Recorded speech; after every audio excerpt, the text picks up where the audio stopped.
Zone 1 पोलिसांची मोठी कारवाई. बुधवार पेठेत छापा आणि कथित देहविक्री करणाऱ्या 22 बांगलादेशी महिला पोलिसांच्या ताब्यात. होय, झोन 1च्या पोलिसांनी काही दिवसांपूर्वीच एक मोठा छापा टाकला.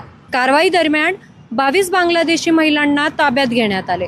त्यापैकी 11 महिलांकडे वैध कागदपत्र आढळली असून इतर 11 महिलांची कागदपत्र पडताळणी सुरू असून त्यातल्या 6 महिलांनी आपण बांगलादेशी असल्याची कबुली दिली आहे, तर उर्वरित 5 महिलांची पडताळणी दरम्यान त्याही बांगलादेशी असल्याचं स्पष्ट झालंय. तर संबंधित अधिकाऱ्यांनी वैशालय व्यवसाय सील करण्याचा प्रस्ताव पाठवण्यात येणार असल्याचं देखील सांगितले. तर अधिकाऱ्यांनी संबंधित वैशालय सील करण्याचा प्रस्ताव पाठवण्यात येणार असल्याचं देखील सांगितले. तर अधिकाऱ्यांनी येत्या काळात अशाच कारवाया सुरू राहणार असल्याचं देखील स्पष्ट केलंय. या प्रकरणावर आपण असंच लक्ष ठेवून असणार आहोत.